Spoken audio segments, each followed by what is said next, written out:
2, 4, 6, 8, 10, 12. 1, 3, 5, 7, 9, 11.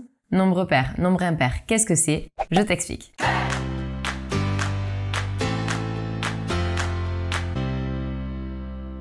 Commençons par les nombres pairs. Un nombre pair est un nombre dans lequel, lorsque nous formons des groupes de 2, il n'y a pas de reste. On dit d'ailleurs une paire de chaussettes ou une paire de chaussures, même une paire de gants, car lorsque nous mettons une paire de chaussures, donc une chaussure à chaque pied, il n'en reste pas. Si j'ai donc une quantité et que j'en fais des groupes de 2 et qu'à la fin il n'y a pas de reste, donc il ne reste rien, c'est donc un nombre pair. Avec le nombre 6, par exemple, je peux faire 3 groupes de 2.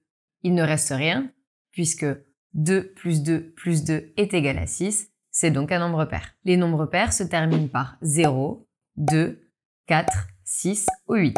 C'est comme ça qu'on peut les identifier. Passons donc aux nombres impairs. Ce sont tout simplement ceux pour qui, lorsque nous allons former des groupes de 2, il va rester une unité. Je te montre. Si je prends 9 chaussettes, je vais essayer de faire des paires. Donc je vais en mettre 2 ici, une paire là, une paire là, et encore une paire là. Mais il va rester une chaussette toute seule. 9 est donc un nombre impair, puisque lorsque je fais des paires et il y en a 4, il reste une chaussette toute seule. Les nombres impairs se terminent par 1, 3, 5, 7 ou 9. Et c'est grâce à ça qu'on peut les identifier. Pour aller plus vite et ne pas avoir à former des groupes de 2 pour savoir si un nombre est pair ou impair, il suffit de regarder le dernier chiffre du nombre. 54 est un nombre pair, puisqu'il se termine par 4, qui lui-même est un chiffre pair. Cependant, 63 est un nombre impair, puisqu'il se termine par 3. Pour aller vite, il suffit de connaître les chiffres impairs et les chiffres pairs. Et ça fonctionne même pour les très grands nombres. Donc si je prends 9 352 812 et que je regarde le dernier chiffre, je peux savoir s'il est pair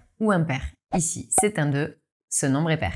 Petite info pratique, tu pourras remarquer dans ta rue que toutes les maisons d'un côté portent un numéro pair, tandis que l'autre côté, ce sont des maisons qui portent un numéro impair. Pense à faire les exercices pour vérifier que tu as bien compris, abonne-toi et active la petite clochette.